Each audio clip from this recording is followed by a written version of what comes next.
Vai. Recording in progress.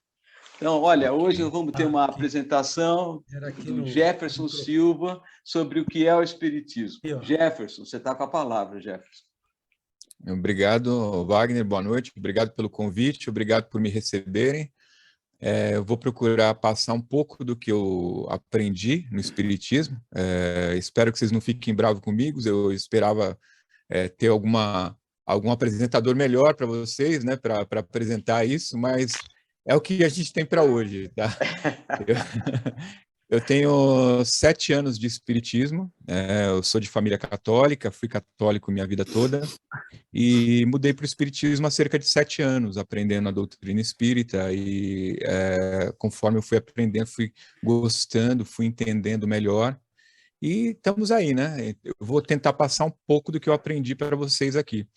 Então, eu vou colocar na tela um PowerPoint, né, um Keynote, e vocês fiquem à vontade para me interromperem ou durante a apresentação.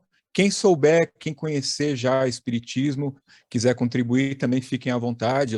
Eu fiquei sabendo que o Moisés já teve contato, Moisés é a esposa dele. Então, quem mais conhecer ou quiser fazer alguma pergunta durante ou após a apresentação, fiquem à vontade, tá? Então, vamos lá, vou compartilhar aqui, só um instantinho.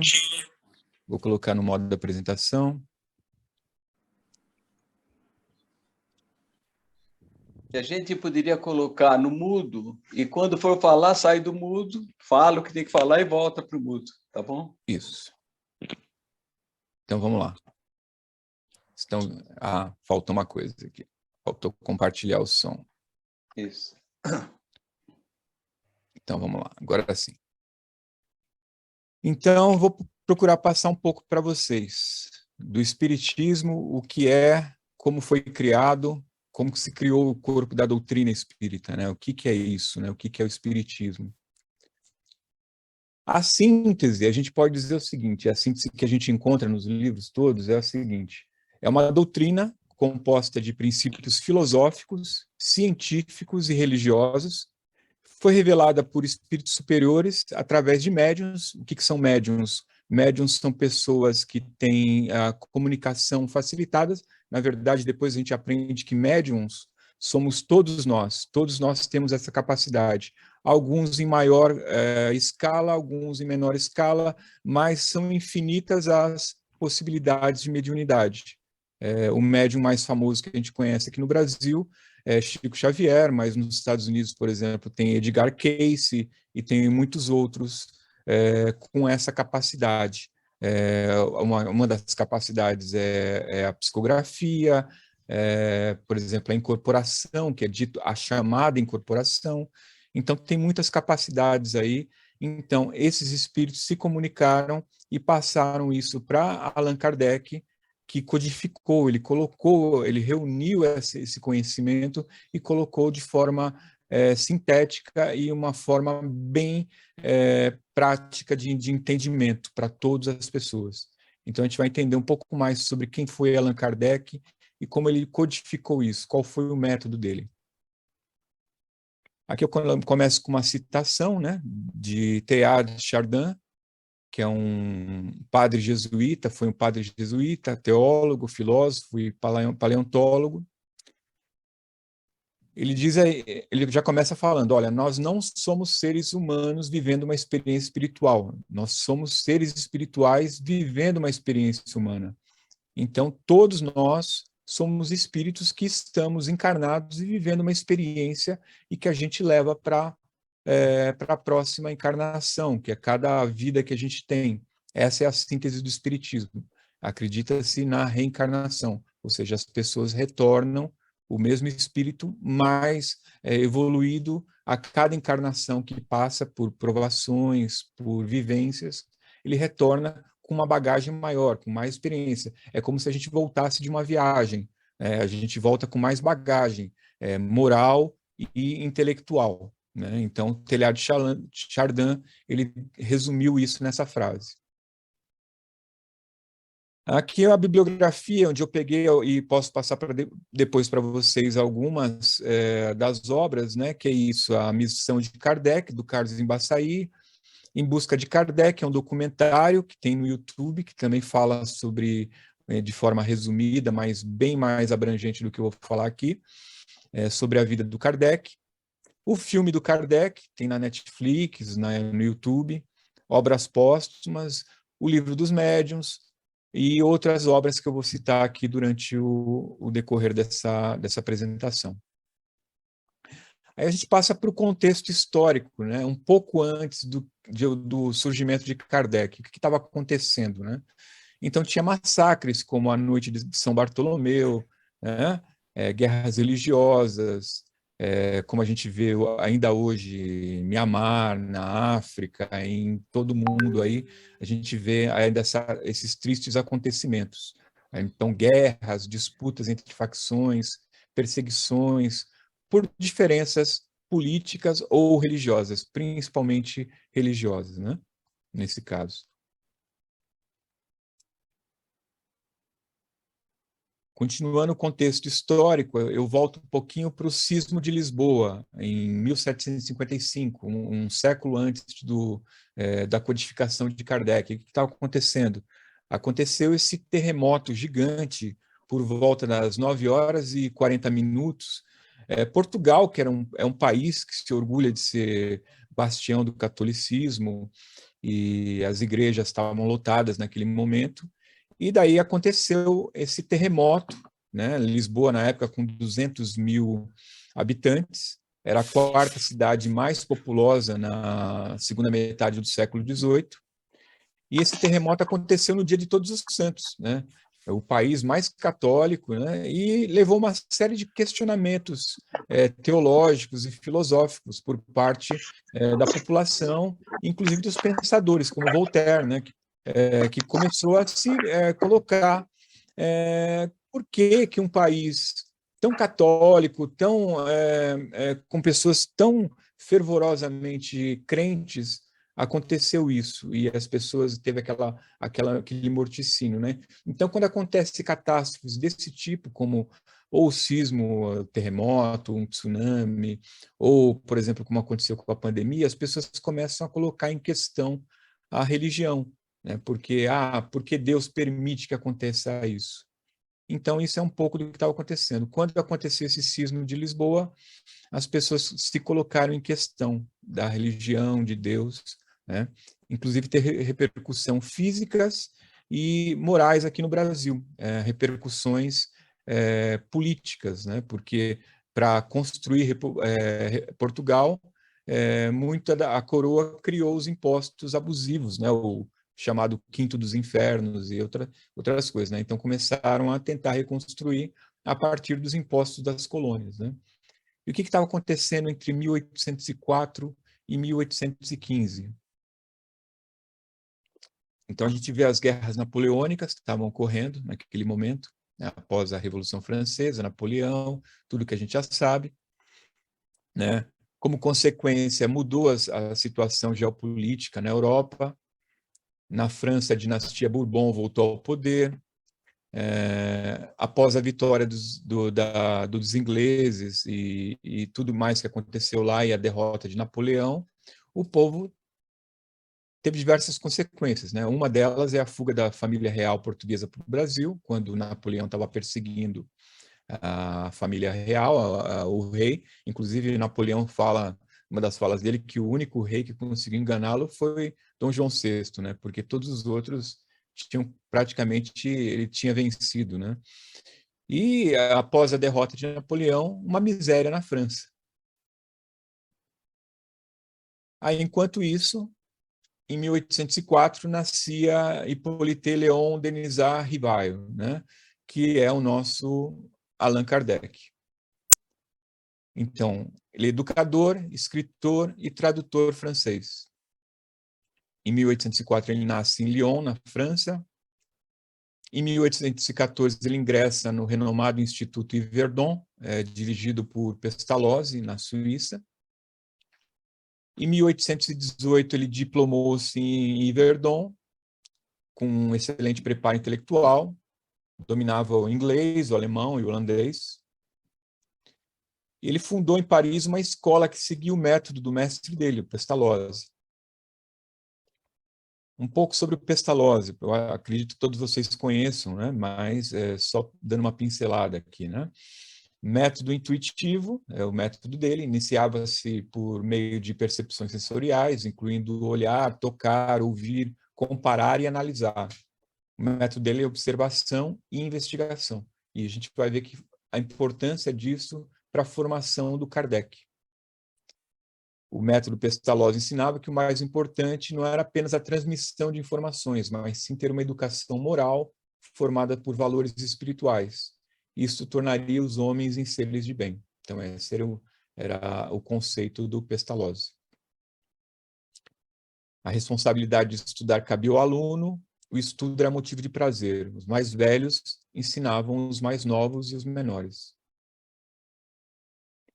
Ainda voltando para a biografia do Kardec, em 1820, ele ainda jovem, teve contato com Mesmer, né, Franz Anton Mesmer, que versava sobre o magnetismo animal. O Mesmer virou até verbo, né? A gente fala mesmerizing, né, ou mesmerizar, um método hipnótico, né? Na verdade, ele conheceu o método de magnetismo que o Kardec estudou durante 30 anos. E hoje a gente conhece como magnetismo humano ou bioenergia, que inclusive está sendo investigado pela USP, né? Na USP, na Unifesp, tem cadeiras lá que estudam o passe com a imposição das mãos nesse magnetismo animal, né? Como isso pode curar e como isso curava. Então, Kardec, já naquela época, em 1820, teve contato e, durante 30 anos, ele estudou o magnetismo humano. Mas até aí ele não conhecia os espíritos e ele também não sabia nada sobre isso. Ele conhecia o magnetismo. Em 1824, ele publica sua primeira obra, Curso Prático de Aritmética. Ele ministrava aulas gratuitas de química, física, anatomia, astronomia e outras matérias. Ele também publicou algumas obras com o nome de Rivaio, né? O nome dele, qual o sistema de estudo mais em harmonia com as necessidades da época. Ele foi premiado com essa obra na Academia Real, no norte da França, em 1831. Com apenas 24 anos, ele publica a obra Plano Proposto para a Melhoria da Educação Pública.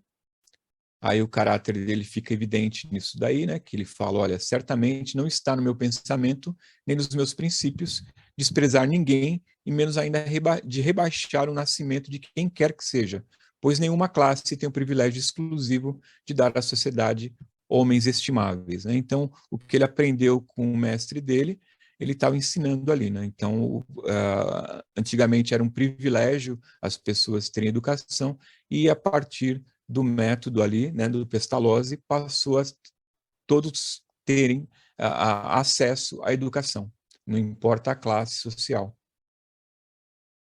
Em 1832, ele casou-se com a Amélie Gabrielle Baudet. Ela é muito importante, principalmente quando na codificação dele, porque ela deu um apoio fundamental para ele, né, nessa parte de pesquisa, a gente vai ver mais adiante. Aí, enquanto isso, ele ainda estava estudando magnetismo, enquanto isso, Estados Unidos da América, o que estava acontecendo? Aconteceu em 1848 o fenômeno das irmãs Fox, Kate, Margaret e Leah. O que estava acontecendo? Em 1848 apareceram ruídos misteriosos, né? Era uma família de fazendeiros, moravam em Hydesville, né? Um vilarejo humilde lá de Nova York, do interior de Nova York. Os ruídos cresceram em intensidade e frequência. As filhas dos fazendeiros, Margaret, de 14, Kate, de 11 anos, então elas faziam brincadeira, pedindo para quem estivesse provocando aqueles ruídos se identificasse. Esse caso ficou muito famoso, teve muita repercussão na época, né? A ponto de Arthur Conan Doyle, né, o criador do Sherlock Holmes, ter colocado no livro de memórias dele, sobre a pesquisa que ele fez. Ó. Ele pegou uma citação da filha menor da família, né, Kate. ela dizia batendo palmas, olha, senhor pé rachado. Por que pé rachado? Porque eles acreditavam que era o diabo, né? Então, o pé rachado era o chamado diabo na época, né? Nos Estados Unidos. Então, senhor pé rachado, faça o que eu faço. Aí, imediatamente, seguiu-se o som com o mesmo número de palmas. Então, ela batia palmas, 2, 3 palmas, e se ouvia 2, 3 palmas ali no ambiente também. Então, isso ficou famoso na época, né? O Arthur Conan Doyle colocou no livro dele A História do Espiritismo. Aí está a foto do Arthur na época, né?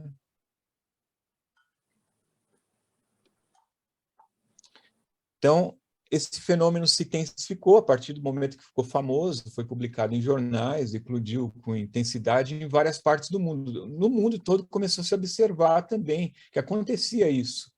E foi verificado tanto no Brasil, nas Américas e na Europa também, começou a surgir histórias daqui e dali que também, opa, isso também está acontecendo aqui, isso também acontece aqui. Aqui e ali eu ouvi assim, não, isso daqui já aconteceu também, né? Eu já ouvi. E as pessoas começaram a fazer experiências como as irmãs Fox fizeram. Aí eles ganharam destaque, né? E os pesquisadores que desejavam mesmo encontrar isso, verificaram que, olha, existe algo além disso, além do nosso plano aqui. E começou-se a pesquisar mais seriamente sobre o assunto. Kardec ainda não tinha entrado nessa história. Ele ouviu falar através de amigos, pesquisadores sérios, amigos dele, que começou a surgir em 1855. A gente falou, ó, 1848 era a história lá das irmãs Fox. Em 1855, surgiu o fenômeno das mesas girantes, na Europa, em Paris, principalmente. O que era isso?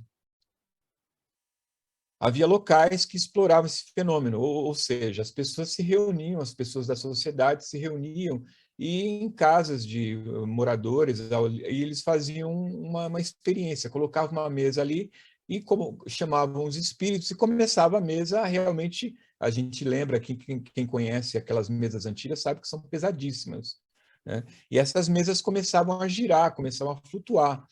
Kardec, de início, ele não acreditou nisso, né? Ele viu que aquilo lá era um espetáculo, ele falou, não estou levando muito a sério isso, né? Mas ele resolveu, através de convites de amigos, a estudar mais sobre o assunto. Ele falou, bom, em princípio ele relutou, mas quando ele viu, ele, opa, tem algo além disso. Tem mais coisas além disso, não é só uma brincadeira. Vamos estudar mais sobre o assunto.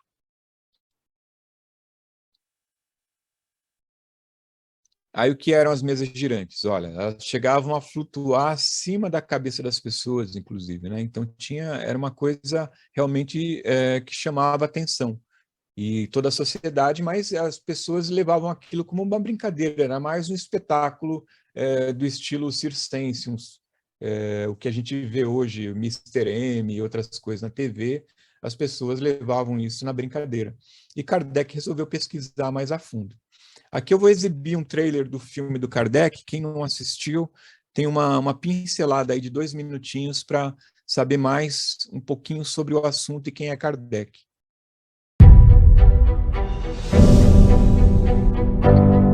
Em toda Paris, as pessoas estão enlouquecidas com essas mesas. Desespero nesse mundo sombrio. Só isso poderia explicar a crença em almas de outros mundos. Vamos acabar com essa farsa.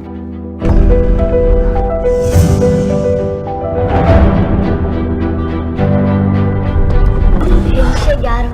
Tem muitos deles aqui. Quem te escreve é um amigo de vidas passadas. Eu não sei se eu quero fazer parte disso.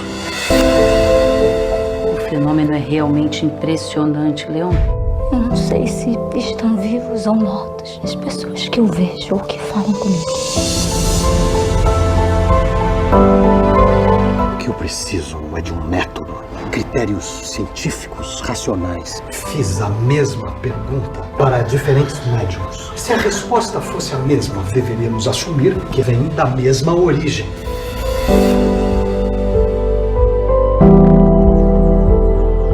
Estamos diante de uma nova e definitiva revolução. O Livro dos Espíritos. Um brinde. Allan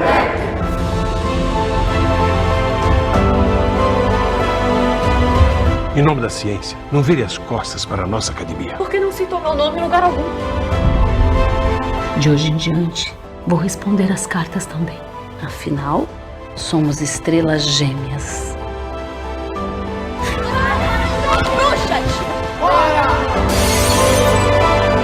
Talvez tudo isso seja fruto da minha vaidade. Esse não é o homem com quem me casei. A fé inabalável é aquela capaz de enfrentar sem temor a razão. Essa é a mais pura verdade.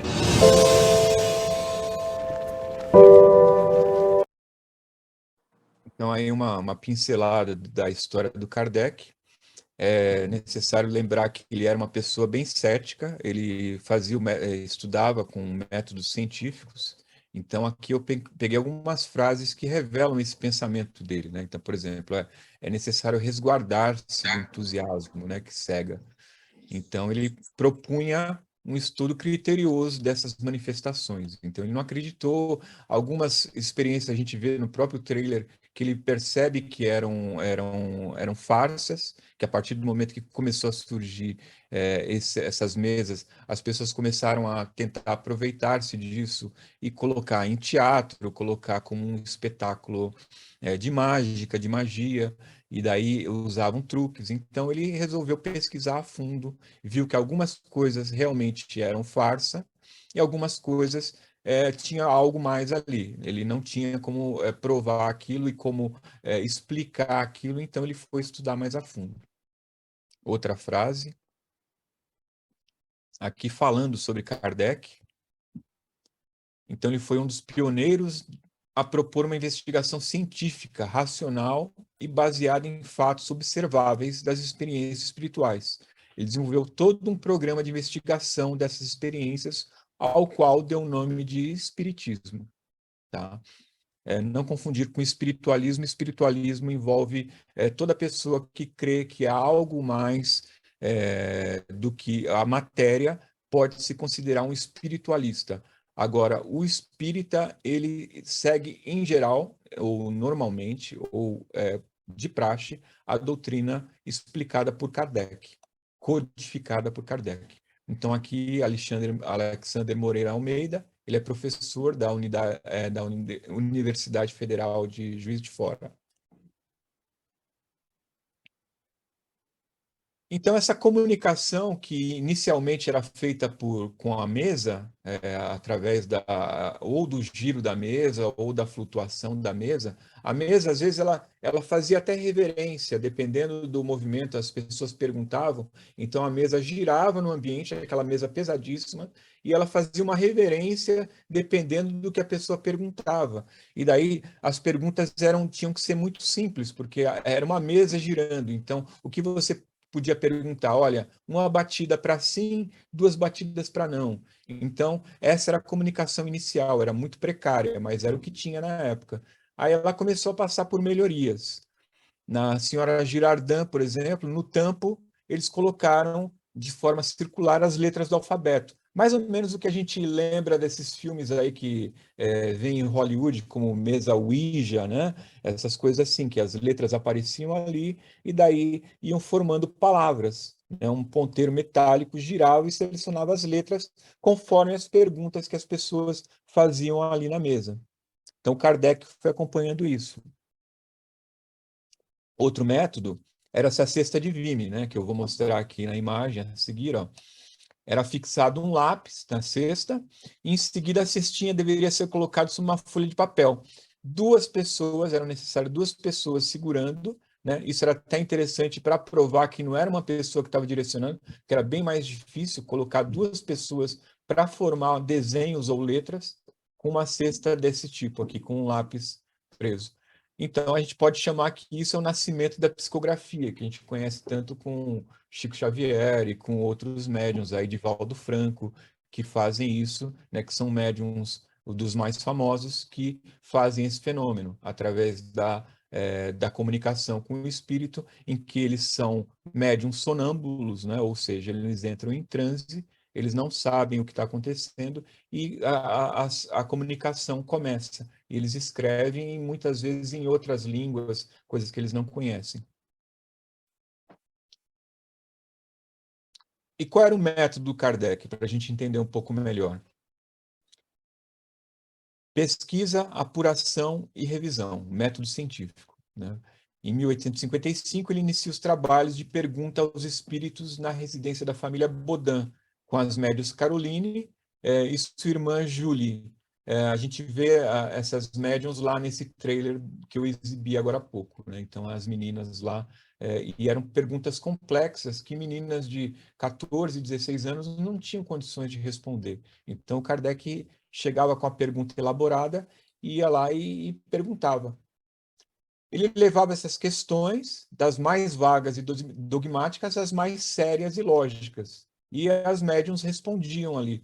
E ele checava depois, né? Ele apostilava, classificava as lições, e depois ele levava para outros médiuns e fazia as mesmas perguntas. E ele obtinha as mesmas respostas. Aqui outra frase dele. Ele observava atentamente, comparava, deduzia, ele procurava remontar o efeito pela causa, né? Remontar as causas pela dedução, pelo encadeamento lógico, não admitindo como válida uma explicação, senão quando ela podia resolver todas as dificuldades da questão. Ele frequentou as reuniões na casa do Sr. Rostand, onde trabalhava a senhorita Jafé, outra médium inconsciente, que aparece também nesse trailer do filme. Sonâmbula, ou seja, ela entrava em transe mediúnico, realmente. E ela obtinha comunicações com auxílio da cesta, que a gente colocou aí, né? A obra foi revisada, vários médiuns foram consultados, tanto em Paris como em outros lugares, como Bruxelas e outras regiões da Europa, Estados Unidos. Ele fazia as perguntas e obtinha as mesmas respostas de médiuns que não se conheciam. A gente sabe como não existia internet, né? E não existia comunicação fácil entre essas regiões, então era tudo à base de carta. E o Kardec mandava essas mesmas questões e obtinha as mesmas respostas. Então ele, opa, tem coisa aí, né? Ele dedicou-se incansavelmente ao estudo da mensagem e onde futuramente iria compor o Livro dos Espíritos. Inclusive, tem uma parte no livro da Obras Póstumas que ele conta que, por exemplo, teve uma questão que ele fez, ele começou a ouvir batidas, ele não era médium, mas ele ouvia, ele e a esposa dele começaram em casa a ouvir batidas. Ele falou, poxa, o que está acontecendo aqui? Daí ele foi numa das sessões e perguntou para os médiuns, olha, escuta, eu estou ouvindo batidas na minha casa, o que é isso? Aí falaram, olha, seu espírito protetor está tentando entrar em contato com você. Tá, e eu posso falar com ele? Pode, ele está aqui. Então, pergunta para ele o que são essas batidas. Falaram, olha, o que você está compilando tem um erro. Como assim tem um erro? Não, mas eu já revisei. Ele falou, não, mas continua errado. Dá uma olhada na linha 33 da escrita que você fez. Aí ele, opa, peraí, né? Aí ele foi ler, aí ele falou, não, mas eu já refiz. Daí ele foi ler, ele pegou o erro que ele tinha feito. Isso ele conta no Obras Póstumas, né? Que não tinha como a médium saber dessa informação. E a médium passou essa informação para ele, olha, estão contando aqui que você está errado, né? Essa parte que você compilou. Então, isso só para dar um gostinho para vocês de como era feita essa pesquisa e como era revisada pela própria comunicação espiritual que estava acontecendo. Aqui a frase dele, ó, e foi da comparação e da fusão de todas as respostas coordenadas, classificadas e muitas vezes refeitas no silêncio da meditação que formei a primeira edição de O Livro dos Espíritos. Então ele lança essa primeira edição com 505 questões aproximadamente, que foram feitas e recebidas e compiladas por ele. Uma segunda edição, que é a que está vigente até hoje, tem 1019 questões. Aqui está a capa do original, lançado na França, em Paris. Então, em 1857 foi publicada essa primeira questão, essa primeira edição, 501 Questões. Ele adotou o pseudônimo de Allan Kardec para não confundir com a obra anterior dele, como Revival, né? Porque ele já tinha lançado obras, e essa obra que ele estava lançando não era uma obra dele, era uma obra dos Espíritos. Por isso ele chamou Livro dos Espíritos, porque eles passaram as informações e ele simplesmente compilou, colocou numa ordem lógica, mas são perguntas simplesmente complexas. Eu, sinceramente, como eu falei, eu comecei a estudar o Espiritismo há cerca de 7, 8 anos. E eu tinha muito medo quando eu ouvia falar Livro dos Espíritos, me dava medo, né? Eu não acho um bom nome até hoje. Eu acho meio assustador para o leigo que não conhece. Mas vendo a obra e estudando a obra é fascinante. É muito fascinante, porque muitas das questões da humanidade estão lá respondidas de forma lógica, de forma sintética e de forma bem explicadas também. Então é bem interessante. Recomendo para todos lerem, né? Apesar do nome eu considerar que não é um bom título. Como eu trabalho em editora, né? Se eu fosse lançar na minha editora, na editora que eu trabalho, eu teria mudado o título, né? Mas é bem interessante. Ele dedica-se a partir de 57 a 59, ele larga toda a carreira dele e ele se dedica, ele já estava aposentado, ele se dedica inteiramente a essa nova doutrina, ao Espiritismo, em formatar isso. Em 58, ele fundou a Sociedade Parisiense de Estudos Espíritas e criou a Revista Espírita. A Revista Espírita, eu sinceramente ainda não li toda essa coleção, mas ela é muito interessante. Eu li praticamente o primeiro volume desses 12 volumes. Então tem muita coisa ainda que eu não sei e são casos interessantes de coletâneas, ou seja, era uma revista realmente. Então ele recebia casos do mundo todo a partir da publicação do Livro dos Espíritos. Gerou uma curiosidade, as pessoas, opa, aqui em casa também está acontecendo tal coisa. E as pessoas começavam a relatar os casos para o Kardec. Ele e a esposa dele recebiam as cartas e começavam a consultar os espíritos sobre o que estava acontecendo ali, né? Então, tinha vários casos bem interessantes que eu ainda preciso ler, mas que a gente encontra, inclusive na internet, quem tiver curiosidade, tem os 12 volumes disponíveis gratuitamente. Então, tem vários casos ali que ocorriam no mundo todo de fenômenos chamados paranormais, vamos dizer assim, né? Que depois, no Livro dos Espíritos, tem uma explicação lógica para tudo aquilo. Em 1861, ele lança o Livro dos Médiuns, que daí esse livro foi direcionado para as pessoas que recebiam essas comunicações, porque várias pessoas tinham esse fenômeno, acontecia isso com elas e elas não sabiam explicar. E a partir do Livro dos Médiuns, eram como se fosse um manual para essas pessoas se educarem, para essas pessoas saberem o que acontecia com elas e qual era a explicação de cada um daqueles fenômenos. Então, é um livro que desdobra o Livro dos Espíritos. Em 1864, ele lança o Evangelho segundo o Espiritismo. Em 1865, ele fala sobre o céu e o inferno. Então, os espíritos falam sobre a vida pregressa, as consequências das nossas atitudes. E ele desmistifica essa visão católica do inferno eterno e dessas coisas, por que algumas pessoas são escolhidas, por que não são, o que há de verdade, o que há de mito nessa história de céu e inferno. É bem interessante também.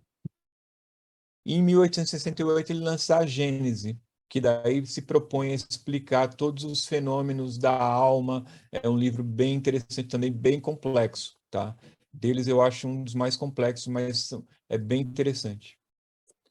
Em 1869, ele desencarna em plena atividade ainda em Paris. Então aqui está o chamado Pentateuco Kardeciano, né? A sequência dos livros, né? Desde 57 até 68, e em 69 ele desencarna. Então você vê que em cerca de menos de 10 anos, ou um pouco mais de 10 anos, ele lança toda essa obra aqui, que é uma obra fantástica. Quem tiver a oportunidade de ler, quem ainda não leu, comece aqui pelo Livro dos Espíritos e depois tem toda uma sequência aqui de livros cada vez mais explicativos. Quais são as conclusões que o Kardec chegou? somos seres imortais, então a morte não existe, a gente continua. Todos nós somos espíritos milenares, a gente, apesar de não lembrar de outras encarnações, a gente tem várias encarnações. Somos seres em evolução, ou seja, nós somos perfectíveis, ou seja, nós temos as condições de nos tornar perfeitos, mas ainda estamos muito distantes dessa perfeição. E cada nova encarnação a gente aprende um pouco mais no lado intelectual e no lado moral. A gente está rumo à condição de espírito puro. O espírito puro é um espírito que chegou à perfeição. É como se a gente visse o carbono ali e chegasse ao diamante puro. Passou ali por milênios de transformação e lapidação até chegar a um diamante perfeito. Essas encarnações, elas fazem esse trabalho. A cada encarnação a gente aprende um pouco mais, então hoje a gente volta como um artista, amanhã a gente volta como um cientista, como um advogado, e a gente só sai desse ciclo quando a gente aprender tudo. A gente chega como espírito puro quando a gente aprendeu tudo, sobre tanto a parte intelectual quanto a parte moral. A conclusão que ele chega também é de liberdade e responsabilidade. Toda ação gera consequência, imediata ou futura. Então, se a gente vê que alguém escapou daqui, algum criminoso escapou ileso porque a justiça foi falha, porque aconteceu alguma coisa e ele passou impune, vai ter consequência, entendeu? Então, a consequência pode ser imediata ou futura. É o livre-arbítrio. Tudo que a gente faz, a gente pode fazer. Deus não interfere em nada no nosso livre-arbítrio. A única coisa que ele deixou, praticamente, ele não interfere, é no nosso livre-arbítrio. Então, a gente pode fazer o que a gente quer. Mas tudo que a gente faz gera consequência, né, para nós mesmos. Uma outra frase que define Kardec, porque ele falava, olha, é melhor rejeitar 10 verdades do que aceitar uma mentira. Então, isso era o critério dele. Então, muita coisa, às vezes, ele recusava para se ainda não tivesse concluído, ainda não tivesse chegado a uma conclusão mesmo, de que aquilo era realmente verdade, não era um embuste, não era uma enganação. Então, ele deixa isso como uma frase interessante para a gente manter. O espírita tem que manter isso em consciência. Quais são os fundamentos da doutrina espírita? A reencarnação existe para proporcionar o aprendizado. Então, a cada encarnação, a gente aprende um pouco mais, tanto na parte moral quanto na parte intelectual. Não há pena eterna. Então, aquele dogma de que, olha, você errou, você praticou um crime, você vai ficar numa região chamada inferno e que vai ficar para sempre ali, isso não existe. Ele chega a essa conclusão. A dor na doutrina espírita, ela não é vista como uma pena, mas como um remédio. Faz parte da pedagogia divina. Então, se a gente imaginar, por exemplo, é como se fosse um guarda-rail, né? O guarda-rail serve para quê? Para a gente não cair. Se um carro está desgovernado, ele tem um guarda-rail ali, ele vai machucar todo o carro, mas pelo menos você não vai cair num abismo, né? Vai evitar uma consequência pior. Então, você sai com o carro todo ralado, mas você sai com o carro ainda inteiro. Então, a pena, a dor é vista como um remédio, né? Faz parte dessa pedagogia. O que mais? Então, a felicidade, ela depende da purificação do espírito. Quanto mais o espírito se purifica, mais ele encontra a felicidade, mais ele vai encontrar a verdadeira felicidade, que não é uma felicidade material, é uma felicidade plena mesmo, espiritual. E que não há preferência na paternidade divina, ou seja, alguns nascem porque a gente vê é costume a gente ver pessoas que nasceram com algum problema ou acontece alguma consequência, alguma coisa na vida da pessoa, e a gente fala, poxa, por quê? Por que há isso, né? Por que algumas pessoas são desfavorecidas enquanto há pessoas favorecidas? A gente descobre que, com a reencarnação, que não há preferência na paternidade divina. Existe livre-arbítrio e existe consequência. O progresso, a elevação, a felicidade, elas são fruto do esforço próprio. Então, o nosso trabalho vai gerar consequências hoje ou numa existência futura. E que todos atingirão a perfeição. É apenas uma questão de tempo, né? Luta íntima, esforço e tempo, a gente chega à perfeição. E a máxima da doutrina espírita é: fora da caridade não há salvação.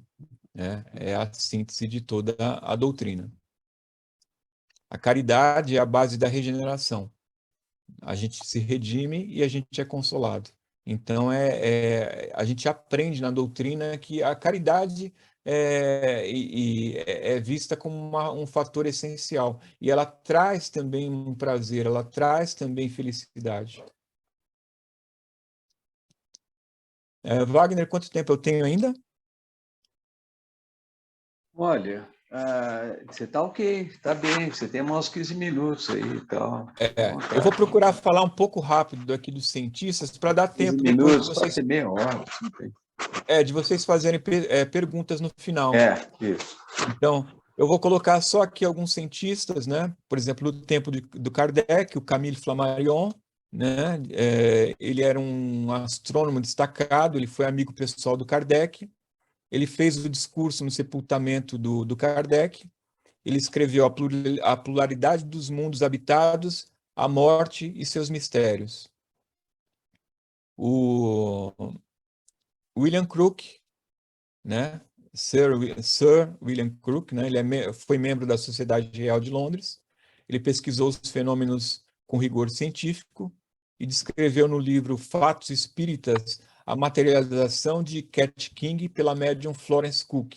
O que era a materialização? Os espíritos conforme o médium que estava presente, que doava um fluido chamado ectoplasma, ele conseguia fazer a materialização daqueles espíritos. Então, aqueles espíritos que se comunicavam nas sessões mediúnicas, eram possível também materializar. E o William Crookes, ele presenciou e relatou uma série desses fenômenos de materialização.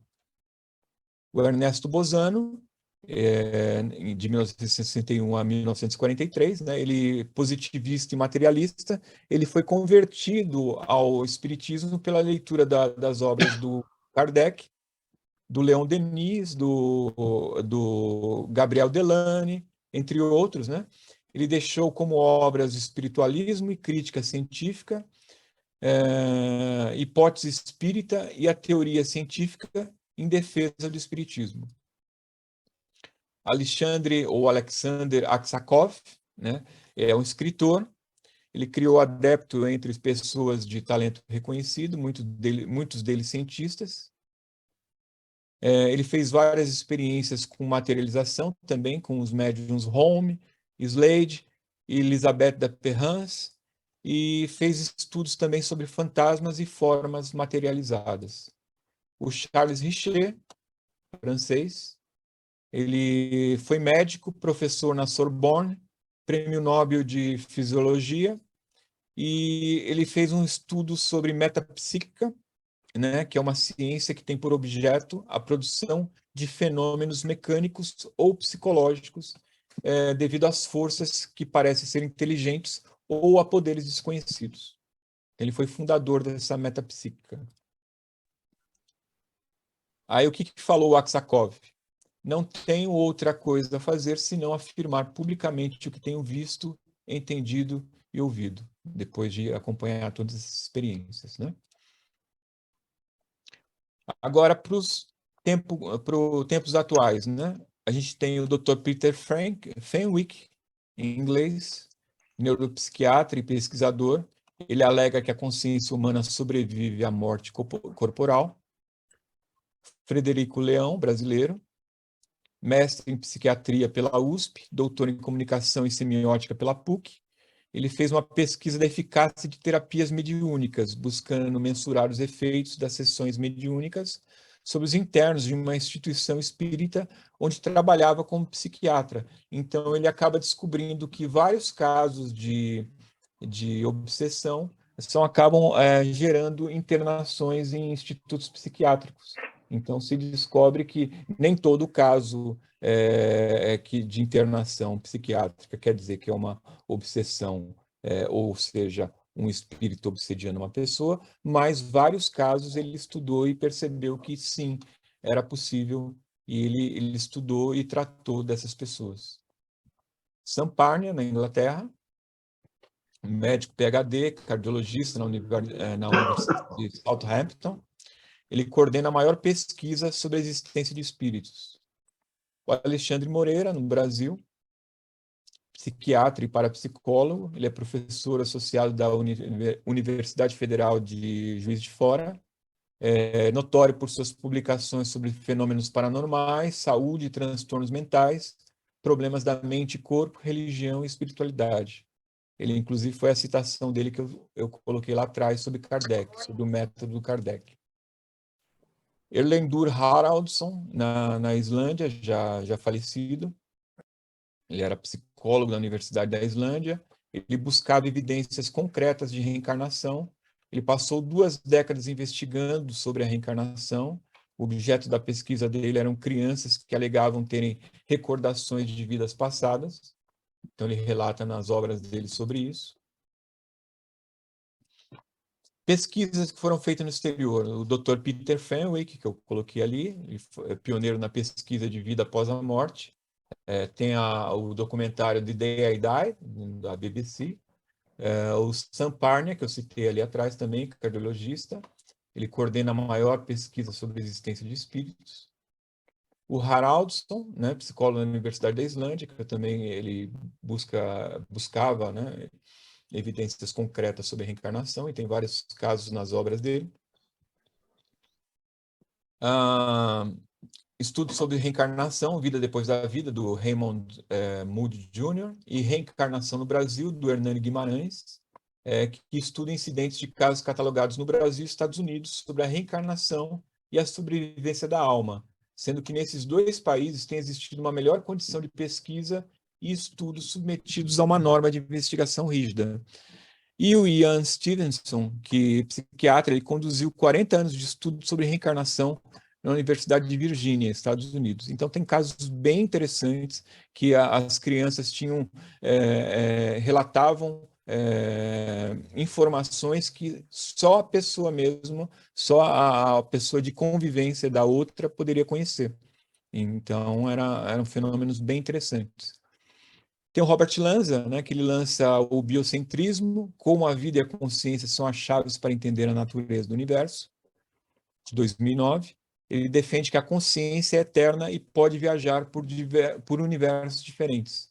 Então, é a consciência que cria o universo e não o contrário. Carregamos o espaço-tempo em torno de nós. Qual a tese do Lanza? Se o corpo gera consciência, então a consciência morre quando o corpo morre. Mas se o corpo recebe a consciência, da mesma forma que uma caixa de TV a cabo recebe sinais de satélite, então é claro que a consciência não termina com a morte do veículo físico. Eram as experiências que o Kardec fez, né, de informações que ele via que eram pessoas que já tinham desencarnado, já tinham oficialmente morrido, mas que traziam toda a consciência e informações que só elas podiam saber. No Brasil, há pesquisas no departamento da USP, né? Desde 1999 tem o PROCER, que é o Programa de Saúde, Espiritualidade e Religiosidade, chefiado pelo Frederico Leão, que eu já citei atrás. O senhor Sérgio Felipe de Oliveira, ele desenvolve pesquisa sobre cristais de apatita na hipófise. Apatita é esse mesmo mineral aqui da dentina, do dente, né? Então, esse cristal também é pesquisado pelo Dr. Sérgio, e em médiums, deixados para serem avaliados, o cérebro deles pós-mortem, ele pesquisou e descobriu que nesses médiums, nessas pessoas que tinham capacidade mediúnica mais aguçada, havia cristais mais condensados do que o normal de outros cérebros, né? é a conclusão, né? Eu já coloquei no começo lá. Então, o Espiritismo ele é uma doutrina religiosa revelada por espíritos superiores através de médiuns, foi codificada por Kardec. Envolve, como eu mostrei aqui, princípios filosóficos, científicos e religiosos. Então, eu concluo com isso e com uma frase aqui de um dos palestrantes internacionais mais conhecidos por nós espíritas, que é o Haroldo Dutra Dias, que ele fala o seguinte, olha: nós, espíritas, fomos estimulados pelo próprio Allan Kardec a nos manter atualizados com todas as frentes do conhecimento humano. Portanto, o espírita deve ser alguém que reverencia, respeita e estuda a psicologia, as ciências sociais, a antropologia e todos os ramos do saber humano, que se debruçam sobre o ser humano na busca de compreendê-lo. Essa citação está no livro Despertar, do Haroldo Dutra Dias. Ele é juiz de direito penal, palestrante internacional, e ele tem feito um trabalho de tradução das cartas de Paulo e outros apóstolos diretamente do grego. Tá? Então é isso, pessoal. Espero ter ajudado. Eu abro agora para perguntas. Se vocês tiverem qualquer questionamento, a gente tem aí alguns minutinhos, né, Wagner? Sim, estamos tranquilos. Muito bom, Jefferson. Excelente, fantástico. Você deu uma geral sobre as origens, né, e evolução até agora. Muito legal. Vamos lá, pessoal. Tem alguma pergunta aí? Eu tenho. Roberto? Sim. Olha, vocês levantam a mão. Isso. Não, o Roberto começou, e daí vem o Manaus. Vai, Roberto. Ô Jefferson, primeiro eu quero te parabenizar pela tua palestra, pela tua conversa, realmente sensacional. Parabéns, eu raramente vejo uma pessoa falar de uma maneira tão legal como você falou. Tá? Obrigado. Segunda coisa, eu queria te fazer uma pergunta. Você acha, ou se acredita, que muitas das respostas que o Espiritismo oferece elas não estariam sendo respondidas pela parapsicologia? Ou seja, eu sou um leigo, tá certo? Eu me confesso leigo e também me confesso que eu sou pouco religioso. Talvez, infelizmente, sou pouco religioso. Mas eu acredito, penso, na minha ignorância, que muitas das dúvidas, muitas das questões que são respondidas de uma forma pelo Espiritismo, talvez fossem respondidas de uma forma, aí sim, eu acredito, mais científica, pela parapsicologia? Uma ótima pergunta. Eu estudo pouco ainda sobre a parapsicologia. Eu indicaria para você, para responder melhor a sua pergunta, uma palestrante chamada Anete Guimarães. A Anete Guimarães ela é uma professora, ela é uma psicóloga, e ela adora o método científico, ela adora pesquisar e ela adora desmistificar toda essa parte. Então, é a especialidade dela falar também sobre parapsicologia. Tá? Eu acredito que tem as respostas, sim, no Espiritismo e tem uma parte na parapsicologia, tá? Porque tem fenômenos que ainda não se explica, né? Ainda não se sabe, e a parapsicologia tenta desvendar. Algumas coisas... não sei se você já leu o Livro dos Espíritos, mas muita coisa ali... Já leu? Li. Então, muita coisa... Infelizmente, desculpa, viu, Jefferson? Infelizmente eu li, eu era muito jovem, era um adolescente. Então, provavelmente, ou muito certamente, muitas das coisas que estavam lá, escritas lá, apesar de eu ter lido, eu não devo ter compreendido exatamente no espírito como foi escrito pelo Allan Kardec. Vale uma releitura. Eu cito aqui uma coisa interessante, por exemplo, o médium Divaldo Franco, ele quando começou, e tem o filme dele que ele conta isso, ele conta de uma forma bem animada, né, bem interessante, que ele fala, olha, quando ele começou, ele não tinha as explicações ainda, aí ele perguntou para o mentor dele, que no caso era uma mentora, né, a Joana de Ângeles, ele perguntou, tá, por onde eu começo para entender o que é isso, o que é o espiritismo? ela falou para ele, olha, leia o livro dos Espíritos. Daí ele leu o livro dos Espíritos. Quando ele terminou, tá, já li, o que eu faço agora? Ela fala para ele, releia o livro dos Espíritos. Aí e agora estude. Ele vai e relê o livro dos Espíritos. Tá, reli o livro dos Espíritos. O que eu faço agora? Agora você estuda o livro dos Espíritos, né? E então, é só para te falar, porque cada leitura que eu faço, eu descubro, eu já li umas 3 vezes, porque atualmente eu sou assistente de uma escola de aprendizes, né?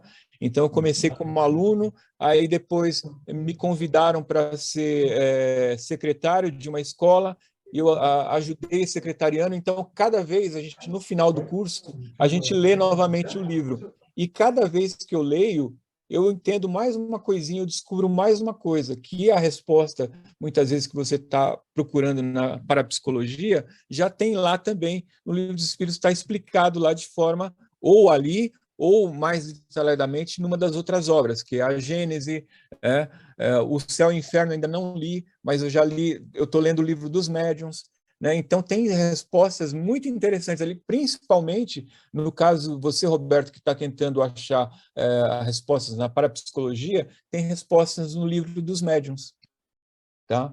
Então, é interessante ler, mas com certeza vale a pena a pesquisa, né? Como Kardec disse, a gente não pode aceitar uma verdade sem estudar, né? Melhor recusar 10 verdades do que admitir uma mentira. Claro, obrigado. Eu acho que nessa questão de reler, você tem total razão. Alguns livros, durante a minha vida, livros que eu gostava do tema, eu reli, e realmente, cada vez que a gente relê, a gente aprende mais alguma coisa. Legal. O Poder do Mito está um desses livros que eu li quando jovem e não entendi muita coisa, e hoje eu leio de novo e aprendo cada vez mais. Cada vil que eu leio o Joseph Campbell, eu aprendo um pouco mais. Manaus, vamos lá? Você está no mudo. Está no mudo, por favor. Está no mudo. Manaus. Ele está no surdo. É agora. Boa noite. Agora sim. Agora dá para ouvir. Vamos lá. Wagner, isso é meus cumprimentos pela escolha do tema, né? É um tema extremamente instigante, né? Eu vou confessar a vocês, para mim isso aí é coisa do outro mundo, tá? Mas, de qualquer maneira, ouvindo o palestrante, que eu também quero cumprimentar, eu ia primeiro perguntar o envolvimento dele com o espiritismo, ele já adiantou alguma informação aí, mas eu queria fazer uma questão que é o seguinte: se a gente aceita como verdade essa interpretação do Kardec, que virou uma religião, né? Nós temos que aceitar que nós temos um universo de espíritos tentando se comunicar com a gente, tentando orientar, não só através da nossa herança genética que está vindo, mas através de por que eles escolhem o médium. E o que é que esse médium tem de diferente, além daquele metal que tem no dente, que ele já falou que foi identificado. O que eu ia perguntar para ele é quanta pesquisa se fez de fato para classificar cientificamente o poder desses médiums. Que não seja só pergunta de consistência de resposta, de coerência da interpretação. Então, a pergunta-chave é a seguinte: estes médiums, né, que são, digamos, os veículos condutores de toda a informação espírita, etc., eles mereceriam uma abordagem científica muito mais séria. Porque tem 2 maneiras desse mundo que está aí se comunicar com a gente. Uma é batendo porta, chamando a atenção, e a outra é através do médium. Então, este cara tem muita importância. E eu acho que aí eu gostaria de ver o que temos de informação sobre isso. É isso aí a questão. Concordo, Manaus. Muito interessante sua pergunta. No livro dos médiuns, a gente aprende um pouco mais sobre isso. A gente vai ver, bom, aqui não é um metal, né? É cristal, né? É a mesma dentina aqui que cobre o dente. Então, não é a obturação que faz a diferença, né? Sim, o cristal de apatita. Mas, no livro dos médiuns, ele fala uma coisa bem interessante. Ele fala, todos são médiuns, né? Todas as pessoas são médiuns. Todos vocês aqui são médiuns de alguma forma. Só uma coisa interessante no curso, quando a gente faz o curso, é que a gente começa a estudar, a gente começa a se conhecer. E a gente vai vendo que tem coisas que a gente não dá valor, comunicação no dia a dia nosso, que tem, a gente recebe comunicações, tipo, uma inspiração aqui. Eu vejo que muitos daqui são artistas, que ou são pintores, ou são escritores, ou são compositores, e isso também tem uma relação com o mundo espiritual, né? Todos nós temos uma comunicação e são milhares de espíritos. Tanto é que na questão 459, se não me engano, do Livro dos Espíritos, ele pergunta, há uma comunicação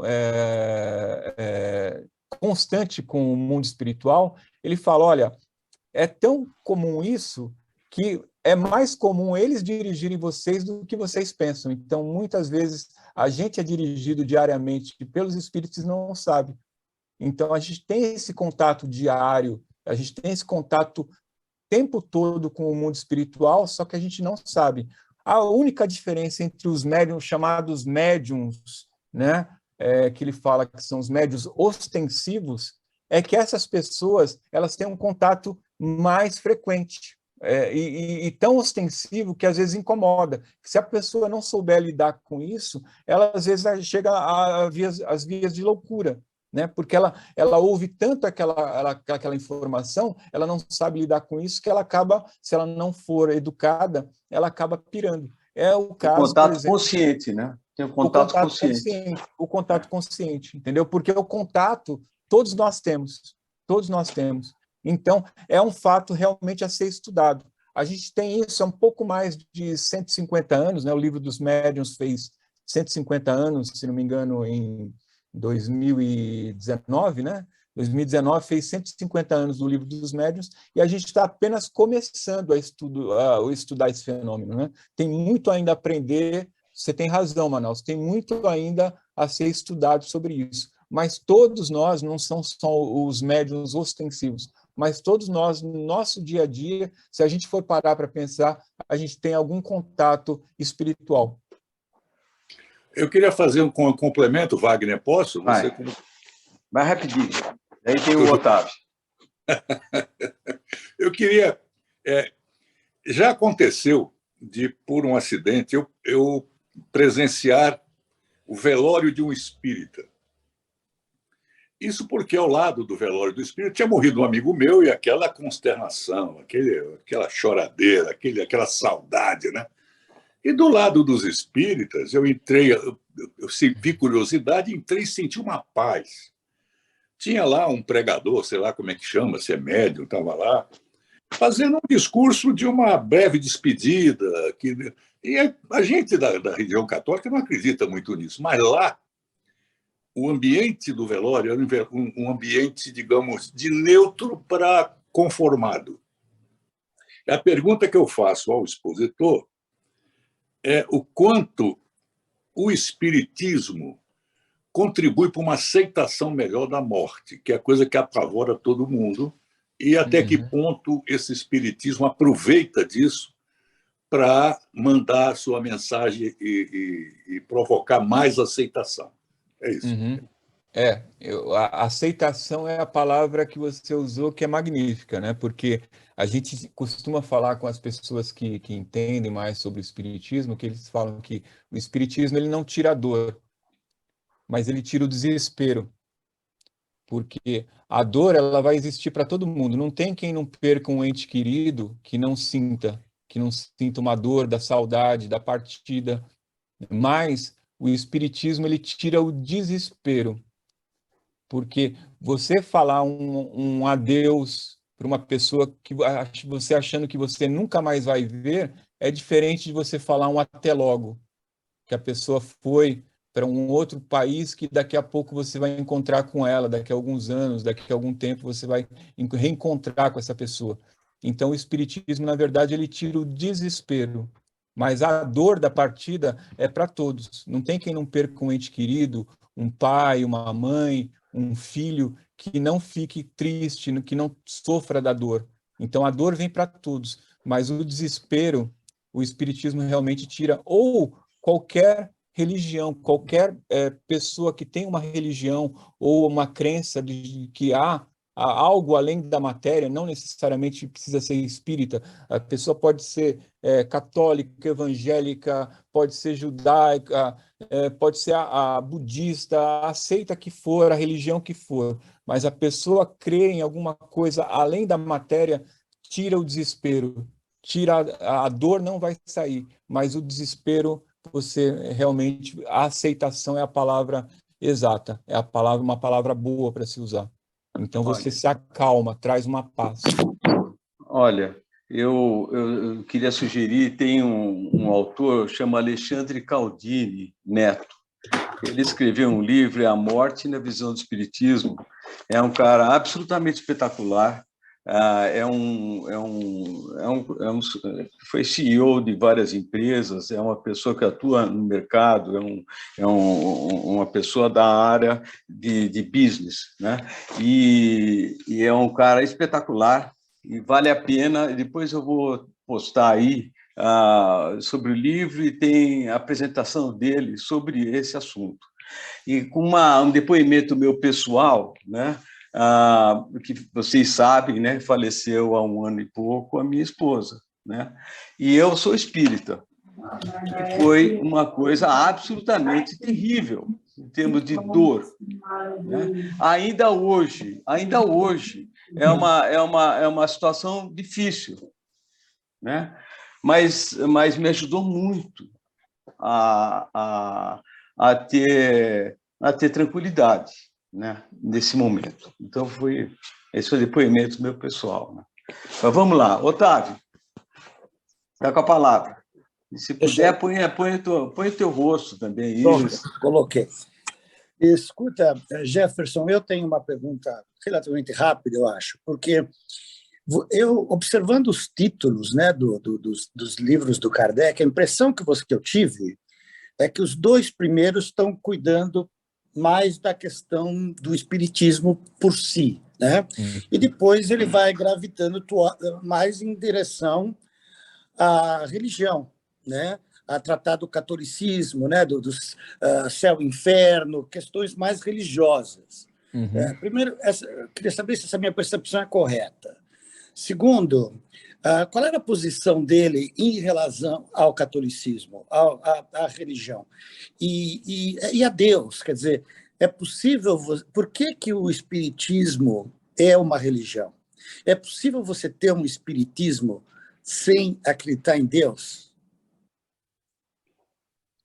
O espiritismo, como eu falei, ele tem 3 alicerces, né? Um deles é a religião. Religião, a filosofia e a ciência. Então, não dá para tirar um deles, é um tripé. Tá? Se tirar dessas bases aí, desmorona. Tá? A religião ela é importante. O religare, a religião no sentido de religar. Religar a quê? Religar a Deus. Então, sua percepção é correta no que tange o livro dos Espíritos, ele tinha que comentar, os Espíritos tinham que colocar ali uma contraposição, primeiro, explicativa, né? Então, vem a parte filosófica, então, explicando a primeira pergunta, inclusive, que Kardec coloca no Livro dos Espíritos, é o que é Deus? Né? Então, ele já começa por aí. Então, o Livro dos Espíritos começa com essa questão, o que é Deus? E daí ele faz uma série de explicações sobre leis naturais, e então ele coloca a parte filosófica. Na parte do Livro dos Médiuns, ele precisava explicar para essas pessoas que estavam descobrindo que tinham esse fenômeno. Então, se a gente for investigar no nosso dia a dia, a gente vai lembrar de fatos que realmente, como o Manaus falou, olha, será que é só aquelas pessoas especiais? Não, a gente vai começar a ver que no nosso dia a dia tem fenômenos que a gente não deu valor, mas que tinha alguma coisa de sobrenatural. Uma vez, por exemplo, eu lembro que eu estava aqui na Vila Mariana e, de repente, eu fui fazer uma conversão proibida de trânsito. Eu falei, faço ou não faço isso daqui? Eu falei, mas o próximo retorno é só lá na frente, será que eu pego esse retorno aqui? Eu falei, e o trânsito estava livre, eu olhei pelo retrovisor, estava tranquilo. Eu falei, não, vou fazer, vai. Aí veio alguma coisa e falou, não faz. E eu peguei e falei, não, deixa para lá. o carro que estava atrás de mim, ele me ultrapassou, foi na frente e fez aquela conversão proibida que eu ia fazer. O que aconteceu? Veio uma moto e ele pegou a moto em cheio. A moto bateu no carro dele em cheio. A pessoa voou ali pela frente. Então, o que explica isso daí, né? Então, a gente começa a perceber no nosso dia a dia que tem uma série de comunicações que a gente recebe e que a gente não dá valor. A gente acha que aquilo ali só pessoas especiais recebem. Não. No nosso dia a dia, a gente começa a perceber que tem comunicações especiais, né? E a partir do... Então, o livro dos médiuns foi importante para mostrar para essas pessoas que, olha, você está sofrendo esse fenômeno, você já prestou atenção nisso, nessa comunicação. Então, há vários tipos de médiuns, há N formas de mediunidade, né? Então, ele explica, foi importante ele colocar nesse segundo livro. E no terceiro, ele foi importante por quê? Porque o catolicismo chegou num patamar que saiu uma bula papal de que falava que o que o Papa falasse era comunicação direta de Deus e que tinha que ser obedecido. Então, o Evangelho segundo o Espiritismo vem para colocar os chamados pingos nos is, né? Vamos colocar, olha, vamos explicar direitinho da fonte. Então, foram recebidas comunicações de pessoas como Paulo de Tarso e outras no livro no Evangelho segundo o Espiritismo, que colocava as questões como elas tinham que ser, entendeu? Então, realmente faz sentido o que você falou. Olha, a partir daí começa-se a pegar uma parte mais religiosa, porque a religião tinha meio que caído em descrédito. Então, era necessário que os espíritos passassem a comunicação do que era realmente verdade e do que era simplesmente uma mistificação. Não sei se eu respondi a sua pergunta. Respondeu, Silvana. Muito obrigado. Uma coisa. Pode falar. Manaus, você pode baixar a tua mão, porque você já falou, não é verdade? Então, baixa a mãozinha. Otávio, continua. Não, eu só queria também somente fazer um adendo, porque eu, apesar de eu ser muito cético em relação a muita coisa, eu tive uma experiência que eu não consigo explicar quando eu visitei uma igreja na França, no Loire, né, Chartres, e eu tive a impressão completa que eu já havia estado lá, apesar que isso era a minha primeira viagem na França, né? Uhum. E no meio dessa igreja, mais ou menos a uns 50 metros de distância, havia um livro aberto, né? E eu, da porta, eu sabia o que está escrito naquele livro, que era impossível de eu saber por qualquer outra forma. E à medida que eu fui chegando perto do livro, eu fui confirmando que realmente aquilo era aquela impressão que eu tinha tido de tão longe. Quer dizer, isso eu tinha 20 anos naquela época. Fantástico. E essa experiência ficou até hoje. É isso, Otávio. Então, deixa eu só falar uma coisa rapidinho. A questão de Deus, logo no início, o Kardec coloca no Livro dos Espíritos, né? E que Santo Agostinho também falava sobre isso. O que é Deus, né? Se existem criaturas, existem esses planetas, existem essas estrelas, se existem criaturas que existem um Criador. Como é que é esse Criador? Não tem a menor ideia. Não sabe se tem dentes, se tem boca, ninguém sabe, que nós não temos condição de saber o que é. Mas é uma questão lógica, que se existe algo, esse algo não aconteceu aleatoriamente. Ele aconteceu porque tem alguma coisa. O que é essa alguma coisa? Não sabemos. Não sabemos. Então, é mais nessa linha que é colocado, o que foi colocado por Kardec como resposta da pergunta que é Deus. Mas, olha, antes do Roberto falar, tem um Atílio. É só uma observação, desculpa, Atílio. Eu queria... você mesmo, Wagner. E quem criou o Criador, já que tudo tem um Criador? Roberto, ninguém sabe. Aí os espíritos respondem, olha, tem coisas que vocês não têm compreensão ainda para entender, entendeu? Então, está além da nossa compreensão. É como se eu colocasse uma equação aqui gigantesca e falasse para você, olha, criança de 5 anos de idade, tenta responder isso daqui, né? A gente não vai saber, A gente não tem uma compreensão ainda. Então, a partir do momento que você vai chegando mais perto, vai evoluindo, você vai chegar a essas questões. São o que os espíritos respondem para o Kardec. Fala, olha, a gente tem que ter humildade de saber que não temos condição de entender ainda. Isso está além da nossa compreensão ainda, né? Não tem maturidade. Não tem. Exato. Não tem. Otávio, está tudo certo? Está tudo certo, obrigado. Então, você pode baixar a mão, por favor? Posso. Atílio, vamos lá. Ok, obrigado. Bom, primeiro, parabéns para o Jefferson pela apresentação profissional. Como apresentação, está uma maravilha. O entendimento que eu tenho do Espiritismo é que ele não é uma religião, ele é uma doutrina, né? E, para mim, ele é um upgrade das demais religiões. É uma tendência. Ele não elimina o catolicismo, o protestantismo, o judaísmo. Ele é simplesmente um upgrade. Ele é uma questão que você vai ver depois dessa vida aqui, né? Que você vai trabalhar com isso. Então, esse é um upgrade. Essa questão de espíritos que existem, né? Nós temos que pensar também uma coisa que já começa a preocupar, a existência de exploradores, ou seja, seres de outros planetas que eventualmente vêm aqui.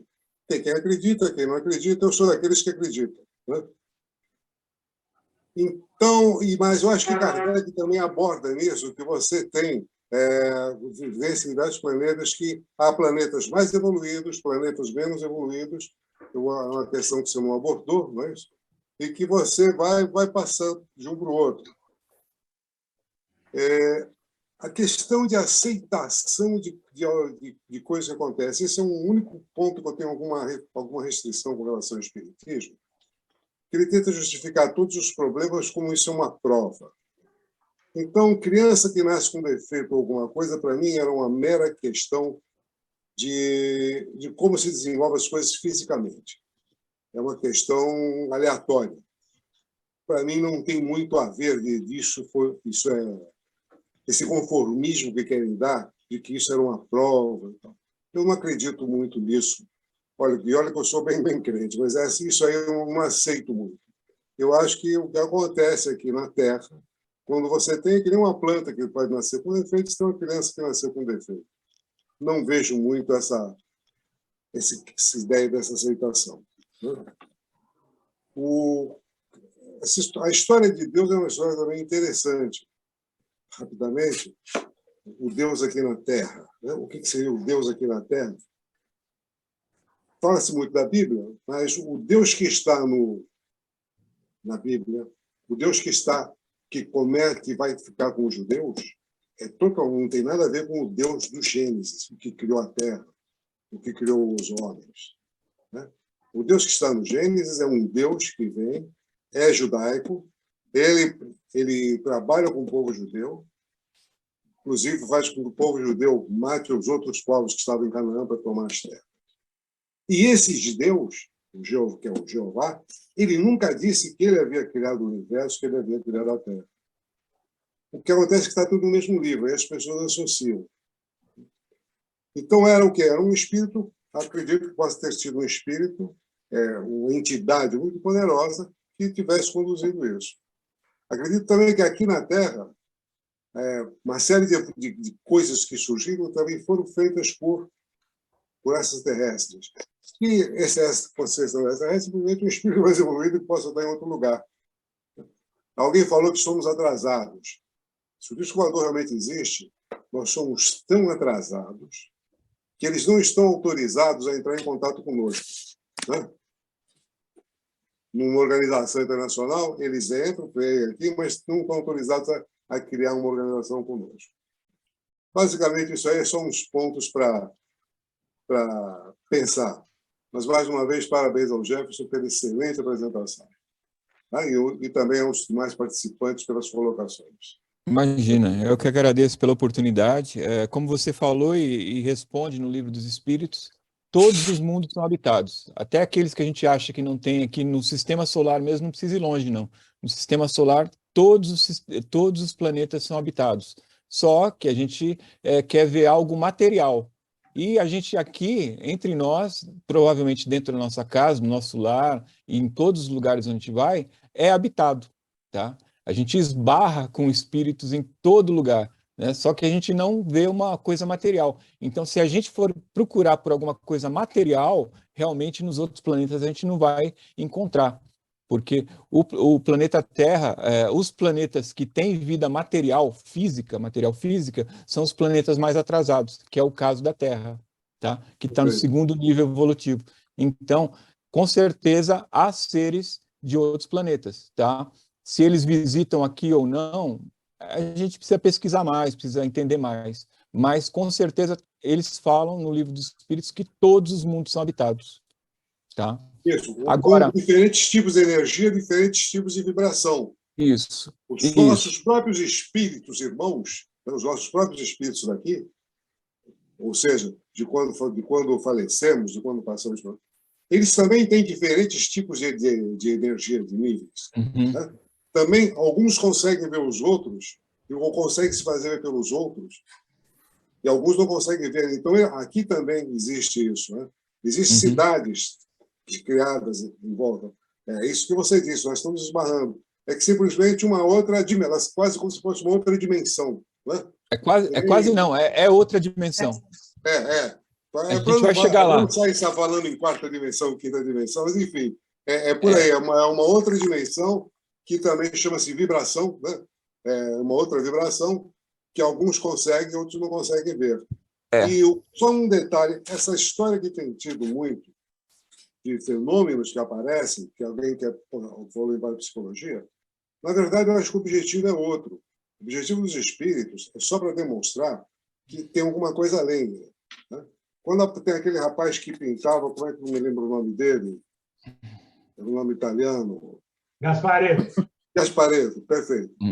O Gasparetto, por exemplo, ele, a mãe dele e tal, ele fazia aquilo lá, não é apenas para ficar fazendo uma demonstração, um exibicionismo, uma atividade circense. Na verdade, quando eles fazem isso, quando os espíritos fazem isso, esse trabalho, eles estão tentando fazer, né, com que as pessoas passem a acreditar, comecem a acreditar. Nota que a gente tem diferentes níveis de compreensão. Né? Então, quando eles fazem isso, o que eles estão tentando fazer é isso. É fazer. O Gasparetto é um desses casos, né, que tem. Obrigado por que me ajudou aí. Tá, ok, muito obrigado. Aí. E sobre o Velho Testamento que você perguntou, eu vou recomendar a vocês procurarem no YouTube o canal do Haroldo Dutra Dias, que eu citei. Ele tem o estudo do Êxodo à luz da doutrina espírita. Então, lá ele tem 1h30 e estudo do Gênesis também, mas ele está com um programa atual, que ele está gravando toda sexta-feira, mas está no YouTube. É o estudo do Êxodo, com Haroldo Dutra Dias. Aí ele explica lá, ele vai responder mais sobre isso, porque aqui daria mais algumas horas de palestra para falar sobre isso, né? Mas é bem interessante, eu recomendo. Ok, agora só pegando uma carona, o Gênesis é bobagem, isso, aquilo, mas o que está escrito no Gênesis sobre a criação da Terra, embora fale em dias e tal, é exatamente as etapas pelas quais passou a criação da Terra. Quando diz que estava tudo escuro e depois se faz a luz, o que acontece? Estava escuro porque havia excesso de água. Tá? Então, quando a água desce, aí é que aparece o Sol e a Lua, que a gente passa a ver. Eu fiquei impressionado o dia que eu li o Gênesis, né? E entendi que o que estava escrito ali, veja, pessoas há 2.000 anos atrás, que vem lá desde da Fórmula da Suméria, é exatamente a forma como nós, os cientistas atuais, diriam que a Terra foi... não é que foi criada, mas as etapas, os estágios pelos quais ela passou. Isso eu acho impressionante de você ter essa configuração lá no Gênesis. É que a gente não pode ler e pegar o sentido literal do que está escrito, tem que sempre interpretar. Na verdade. Não, mas não estou falando da questão literal do dia. O que eu estou dizendo é que, literalmente, as etapas, né? O que está em dia lá são milhões de anos, mas as etapas, a ordem de ocorrência é exatamente a ordem de ocorrência que um cientista qualquer hoje diria que aconteceu. E isso é impressionante você ver de uma obra escrita há milênios, né? que eu provavelmente a Bíblia, essa parte da Bíblia não vem do Moisés, né? Ela já vem de tradição que vem dos sumérios, né? Que depois passa lá por a cidade de Ur, aí, isso é uma cultura que já vem. É impressionante ver o que estava ali. É uma coisa que nos faz olhar com a Bíblia com outros olhos sobre a... Pode ter sido uma inspiração mediúnica, né? Alguma coisa, sinceramente, porque é muita coincidência. Muito obrigado mais uma vez a todos. Valeu. Foi um prazer. Manaus.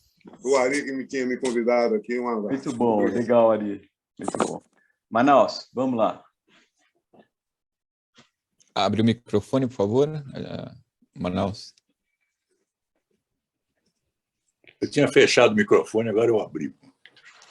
Olha, a observação que eu queria fazer, isso depois que o palestrante fez uma declaração extremamente abrangente sobre a existência de vida em todos os planetas, em todo o universo.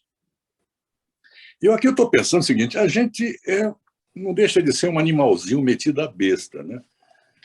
Porque a gente é uma espécie de vida animal nesse planeta, vegetal, e a pergunta é o seguinte, como é que fica a abordagem espírita a respeito das outras vidas do nosso planeta e no universo?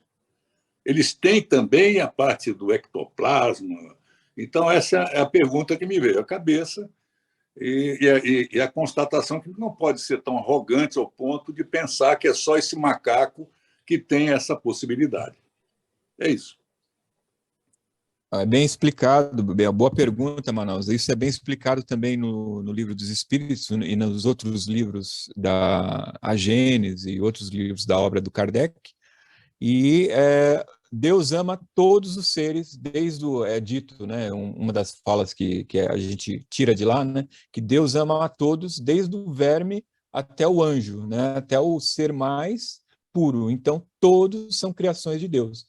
Então, Deus ama igualmente a todos, né? Então, todos os seres são da criação. Você, como pai, amaria mais um filho do que outro? Então, ele ama todos os filhos, né? E todos, uma das palestras que a gente tem na escola, né, o Wagner deve lembrar, que é a evolução anímica 1 e evolução anímica 2, onde é explicado toda essa evolução, desde o ser mais primitivo até o ser mais evoluído, né? Então, todos os seres são importantes e todos os seres têm a sua importância e a sua colaboração com o meio de vida na Terra e em outros planetas também. Hélio.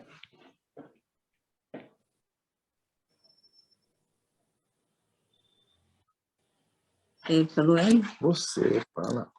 Oi. Primeiro, eu queria fazer uma observação, que esse rapaz que falou agora, realmente a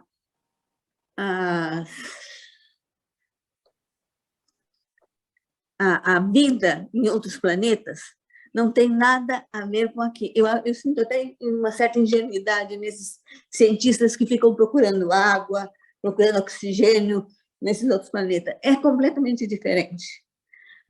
E também sobre Deus. Nós não temos linguagem para falar sobre ele. Falta linguagem.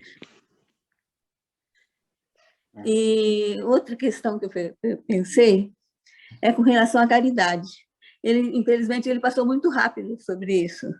A caridade para o Espiritismo é muito importante. Eu queria que ele aprofundasse um pouco que caridade que é essa. Uhum. Sim. Posso só aproveitar aqui que estamos aqui. A minha dúvida, que já foi colocada pelo... Eugênio, não, como é que chamava? Foi um dos colegas que falou aí, que era realmente essa coisa do espiritismo, das três vamos dizer, o tripé que você falou. Então, filosofia, ciência e religião. Uhum. Eu tenho uma certa dificuldade de aceitar o espiritismo como religião. Eu não sei se foi isso que ele tinha colocado lá, mas era mais ou menos dentro desse contexto. Porque, na realidade... Tem que ver o que é religião.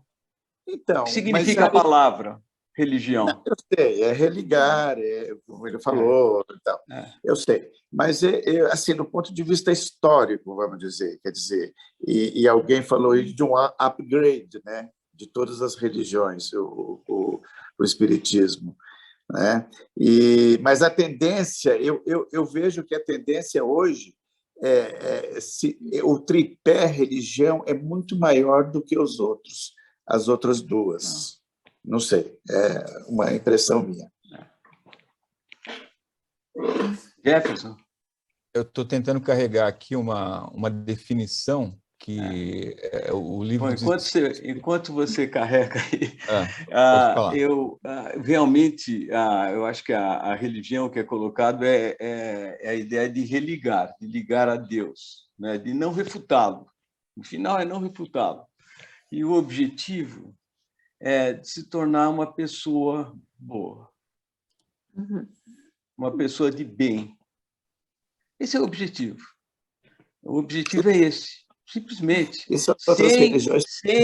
Sem cultos, sem nada específico, né? E você, com a tua oração, você se religa. E essa oração ela tem que ser feita só com você, sem grandes demonstrações nem nada. E a questão da caridade, a caridade, idealmente, ela deve ser feita sem você fazer propaganda a respeito. Você faz. A caridade pode ser um bom dia para alguém que você sente que está precisando de algo. É uma conversa, ou pode ser algo material, mas ela deve ser feita quieto, sabe? Sem ostentação, né? Enfim.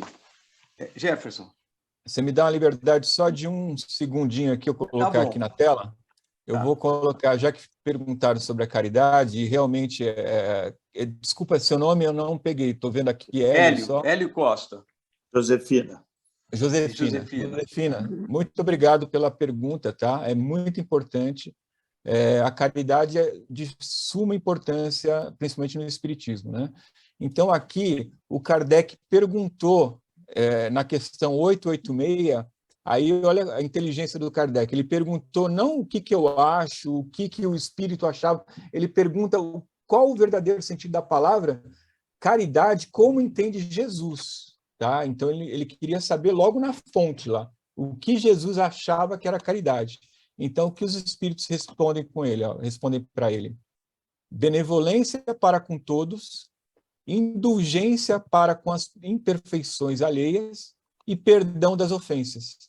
Então, a caridade não é só aquela material. A material é mais fácil. Você dá um cobertor, você dá um dinheiro, você dá um alimento, você distribui uma sopa, isso é a parte material. Mas Jesus entende que é muito mais do que isso. Então, benevolência engloba tudo que é material, é moeda, é cobertor, é cesta básica, e também envolve o imaterial, que é o que o Wagner estava falando. É um abraço, você ouvir a pessoa, às vezes a pessoa quer desabafar, e você está fazendo uma caridade, é você ouvir o que ela tem para dizer, porque às vezes a pessoa ela simplesmente quer desabafar, ela nem quer uma solução para o problema dela, simplesmente ela quer ser ouvida. E você está fazendo uma caridade quando você ouve a pessoa, a dificuldade que a pessoa tem. Né? Então, em suma, a benevolência é dar ao outro o que ele precisa, o que ele necessita. Às vezes, o que ele necessita é material, às vezes, o que ele necessita é imaterial. É essa questão do abraço, essa questão do ouvido amigo, essa questão de você ajudar a pessoa como você puder, entendeu? E uma coisa importante, o perdão das ofensas. E o perdão das ofensas, tá? Indulgência com as imperfeições, porque, por exemplo, eu posso falar demais e vocês são indulgentes, vocês estão fazendo uma caridade comigo, me ouvindo, porque eu estou falando aqui há 1h e pouco, então é uma caridade de vocês também estarem me ouvindo nessa hora, entendeu? E, às vezes, a gente tem uma imperfeição, a pessoa fala errado, a pessoa fala, ou fala demais, ou fala errado, e você... ouve a pessoa e entende essa dificuldade da pessoa. Então, isso também é caridade, né? E perdão das ofensas. Né? A perdão das ofensas também é de suma importância e também faz parte da caridade. Então, é como entende Jesus, né? Toda essa parte. Então, por isso que não dá para falar que não envolve religião, porque, gente, espiritismo também é religião, né? Não tem como. A gente está falando aqui, ele pergunta o tempo todo, ele pergunta para Jesus, ele pergunta sobre Deus, ele pergunta direto para... tem pessoas aqui da codificação, que é Santo Agostinho, que dá a resposta, Paulo de Tarso. Então, não tem como não envolver religião, entendeu? Também tem religião. Tem filósofos como, vieram respostas como Platão, Aristóteles, que compareceram durante as sessões mediúnicas e deram resposta, né? Então, tem a filosofia, tem a religião e tem a ciência. Olha, essa questão da religião é muito importante, da pessoa se tornar, estudar, se tornar uma pessoa de bem, que evita problemas que vocês sabem, de casos, inclusive, rumorosos e tal, de médiuns espetaculares que se perdem pela questão moral, né? Porque a evolução moral está relacionada com a questão de se ligar a Deus, da religiosidade, é na questão moral, é da pessoa se tornar uma pessoa de bem, né? Mas vamos lá, Roberto, daqui a pouco, eu tinha em contato aqui com, poderia ser o Roberto, depois eu queria falar com a Ilana, chamá-la aqui para bater um papo. Então, Roberto, faz tua pergunta e depois vem a Ilana. E você tem que aprender a levantar a mão, Roberto, mas tudo bem. Vamos lá, e não é essa mão, é a mãozinha na plataforma, mas tudo bem. Bom, olha, eu, com o espírito cristão, eu vou ter paciência com o Wagner, tá certo? Agora, é uma curiosidade minha, Jefferson, como o espiritismo vê o suicídio? O suicídio é um dos principais crimes que você comete contra si mesmo, tá? Porque você está tirando... a gente não sabe a engenharia que é feita para te dar essa oportunidade, né, de encarnação, de aprendizado. Então, é feito toda uma engenharia para que isso seja feito. E você está desperdiçando essa oportunidade. Na verdade, além de você causar dor para outras pessoas queridas, eu tive um colega que cometeu suicídio e a gente viu, eu fiquei abalado, toda a minha empresa ficou abalada. Eu vi como a mãe dele, como a família dele ficou abalada, então ele causou essa dor toda para todas as pessoas que gostavam dele, que admiravam ele, e também para a própria pessoa, porque ela descobre no outro lado que é uma porta falsa, que você não vai conseguir sair, entendeu? Não há morte, né? Então a dor é muito maior. Então, é uma questão muito delicada e muito intricada para eu falar aqui em 1 minuto, ou meia hora, ou 1 hora, entendeu? Porque é uma questão bem delicada, mas é um dos principais crimes que você comete contra si mesmo, entendeu? Porque a dor que você vai sentir, principalmente dependendo da fase que você e de como você fizer, é muito, muito complicado, é muito complicado. Então, é um crime que se comete contra si mesmo. Bom, é uma coisa, digamos, essa questão de Deus que está no centro, eu acho que o que acontece é uma falta de humildade, de uma maneira geral, de reconhecer que a gente não tem todas as respostas e que se existe tantas coisas, esse universo infinito, essa coisa maravilhosa, que deve ter algo.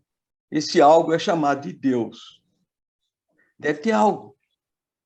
Então, é um pouco de falta de humildade. É ótimo que a ciência busca e tenta desvendar, porque na medida que vem mais conhecimento, a gente avança. E o espiritismo não é contra a ciência. Por exemplo, foi descoberta a matéria escura, que preenche 90 e tantos % do universo. Essa matéria escura não pode estar abrigando os espíritos?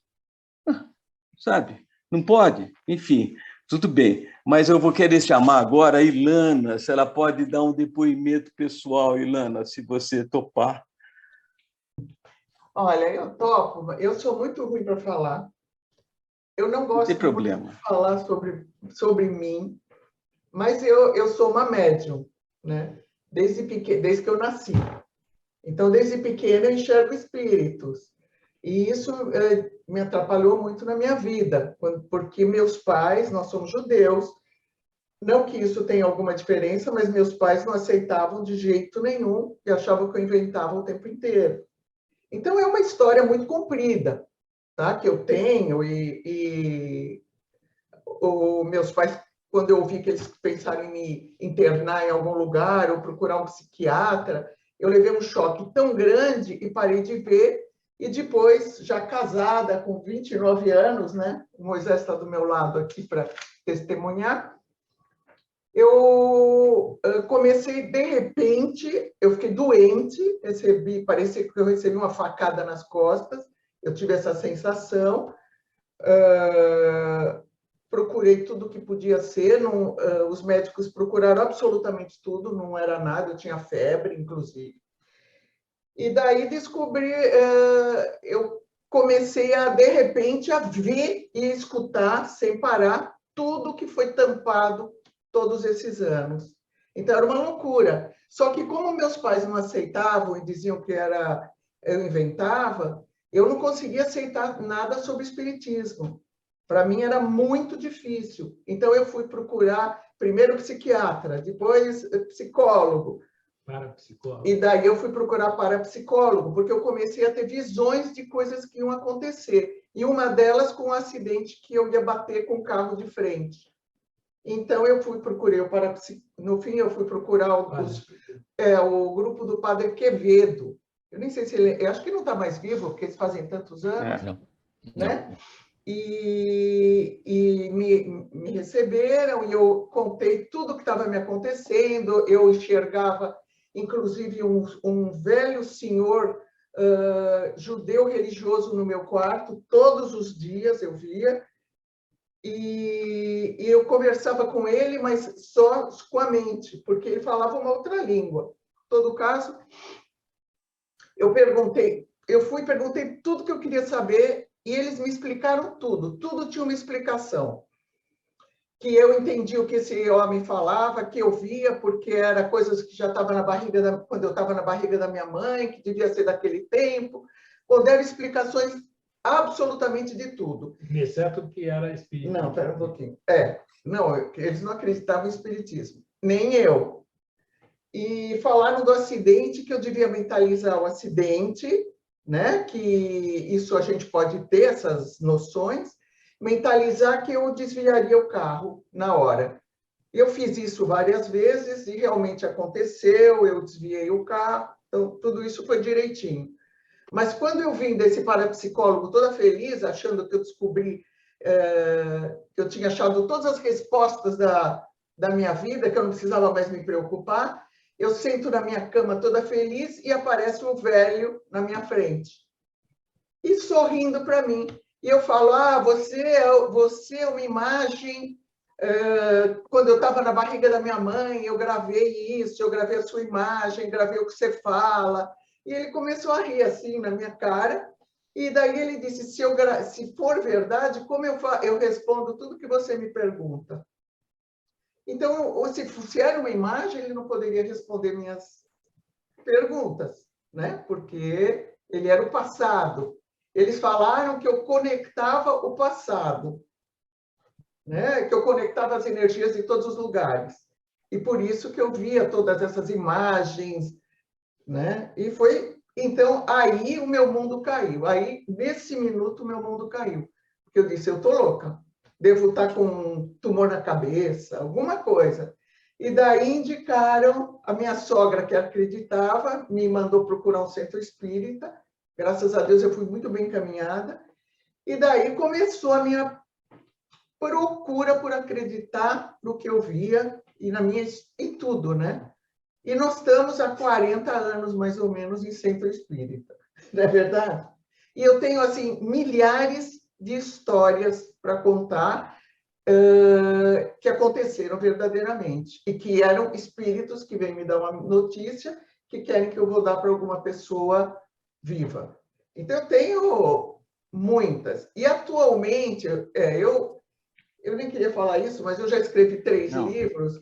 Ela tem vários livros escritos já. Mas é porque eu não gosto de falar sobre isso. Mas é porque quem começou me ajudando verdadeiramente antes do Centro Espírita foi que eu comecei a ver no meu quarto uma entidade que me ajudou e me levou para um patamar muito superior, em desdobramento, e lá eles me ensinaram sobre espiritismo de uma forma um pouco diferente. Não tem tanta religião, mas tem Deus. Tem muito de Deus, inclusive esse lugar é budista, eles são orientais. E foi lá que primeiro eu aprendi tudo que eu sei. Depois eu fui estudar no Centro Espírita. E a gente estuda, até hoje a gente estuda, uma vez por semana a gente tem aqui, também é por vídeo, com o pessoal do Brasil, de São Paulo. E é isso. Hoje em dia eu já estou mais longe ainda, né? Vocês estão falando de ETs, eu já estou encontrando eles, os que eles chamam de mundos felizes, né? A gente já tem as mensagens dos mundos felizes. Então, é um trabalho longo, é um trabalho... Só posso dar meu testemunho assim, mas... Fantástico. É isso. Fantástico. Obrigado, Dana. Sensacional. Obrigado. Aqui ela está falando de mundos felizes. Hã? Fala, Hélio. Podia pegar os números dela, os livros dela. Sim. Não, eu vou pedir para o Moisés se ele pode colocar a lista dos livros aí, Moisés. Tá? Aqui está tudo disponível na Amazon. Tá? Mas ela falou de mundos felizes. Né? Tem uma conceituação que existem 5 tipos de mundo. Né? Mundos primitivos, né? Que a gente já passou. Mundos de provas e expiações, que é o que nós vivemos hoje. E que nós estamos no limiar de passar para um mundo regenerado, né? Depois a gente tem vai para mundo feliz e mundos divinos, né? Que são gradações. Enfim, é uma coisa interessante, inclusive. Enfim, tem muita coisa a respeito. Tem o Daniel Rivas, que é uma pessoa de artes gráficas que trabalha com Maurício de Souza, e tem um conjunto tem um livro que ele escreveu que é sobre a transição fácil e sobre várias coisas, e é muito interessante, porque simplifica uma maneira boa de apresentar e de entender. Mas vamos lá. Mais alguma coisa, pessoal? Suicídio. Gente, falou. Josefina? Eu só queria... Eu queria explicar sobre o suicídio. É que quando nascemos, a gente vem com uma porção X de um fluido que nos liga até o nosso espírito, o corpo, alma e espírito. Quando você se suicida, esse fluido não acabou. Então, você fica muito tempo presa por conta até esse fluido acabar. Essa é a pior coisa do suicídio. A pessoa quer fugir dele mesmo e ele não consegue porque ele continua existindo, o seu espírito, né? Daí vai sofrer as consequências, né? Vai sofrer as consequências porque o semear é livre, a colheita é obrigatória. Você pode semear o que quiser, inclusive semear o suicídio, o próprio suicídio, mas vai colher o resultado, né, do impacto que aquilo causou, nele mesmo e nas outras pessoas. Né? Então, semear é livre, colher é obrigatório. Né? Por isso que, digamos, as pessoas podem fazer o que quiser. Agora, a colheita do que fizer vai ser obrigatória, ela vai acontecer. Quem quiser se aprofundar mais sobre esse assunto, tem livros especiais sobre isso, por exemplo, da Ivone do Amaral Pereira, que ela tem um livro clássico no Espiritismo, que é Memórias de um Suicida, que daí narra a história vista pelo lado do espírito que enfrentou esse problema. Então, o que a Josefina falou é muito isso aí. É que eu não quis me prolongar, porque vai uma história longa aí, né? O próprio Divaldo fala de uma irmã dele, né, que suicidou e tal. Ele também. Isso. Então, bom, maravilha. Para quem quer se aprofundar sobre o assunto. Ok. Muito bem. Excelente debate. Jefferson, muito legal. A maneira com que você encaminhou foi muito legal, que dá conforto para todo mundo vir falar e tal. Né? Foi muito bom. Muito bom. Legal. Imagina, eu que agradeço a oportunidade. Aí você tem Você tem pessoas aí, a Ilana, nossa, poderia dar essa palestra aí muito melhor do que eu, né? Ela tem mais experiência do que eu. Ela não gosta de falar. Mas bom. É isso, é maravilhoso a oportunidade, obrigado. Espero que vocês se aprofundem, estudem, porque é um assunto bem interessante. Como eu falei, o livro dos Espíritos me assustou durante muitos anos, até que eu li e falei, nossa, que livro maravilhoso. Então, é interessante ler, reler, a gente sempre descobre alguma coisa. Né? Muito bom. Legal. Parabéns. Obrigado, muito pessoal. bom. Gente. Obrigado, Jefferson. Obrigada, Wagner, Jefferson. Wagner, muito bom. Muito parabéns. Muito bom, obrigada. Legal. Boa noite a todos.